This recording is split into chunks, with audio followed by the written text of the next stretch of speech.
Chennai metro rail bus 2 திட்டம் தமிழ்நாட்டின் மிகப்பெரிய உள்கட்டமைப்பு மேம்பாட்டு முயற்சிகளில் ஒன்றாகும்.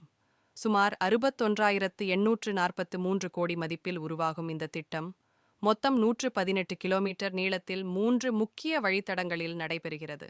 மதவரம் முதல் SIP சோட் 45.8 கிலோமீட்டர், லைட் ஹவுஸ் முதல் பூண்டமல்லி பைபாஸ் 26.1 கிலோமீட்டர் மற்றும் மதவரம் முதல் சோழிங்கநல்லூர் 47 கிலோமீட்டர்.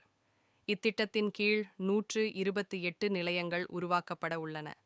தற்போது சுரங்கப் பணிகள் மற்றும் உயர்தர கட்டுமானப் பணிகள் விரைவாக நடைபெற்று வருகின்றன.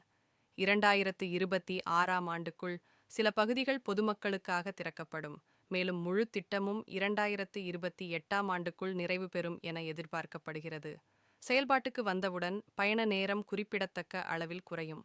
உதாரணமாக, மதவரம் முதல் சோழிங்கநல்லூர் செல்ல தற்போது 2 மணி நேரத்துக்கும் மேலாகும் நிலையில் மெட்ரோவில் அது 1 மணி நேரத்திற்குள் முடியும். இது சென்னை நகரின் அதிரடி போக்குவரத்து நெரிசலை குறைக்கும், குறிப்பாக OMR, GST சாலை மற்றும் மவுண்ட் ரோடு பகுதிகளில். இதன் மூலம் போரூர், பூண்டமல்லி, பேரும்பாக்கம், துரைப்பாக்கம் போன்ற இடங்களில் நிலம் மற்றும் வீட்டு வசதி தேவை அதிகரித்து உள்கட்டமைப்பு மற்றும் ரியல் எஸ்டேட் வளர்ச்சி மேலும் உயரும்.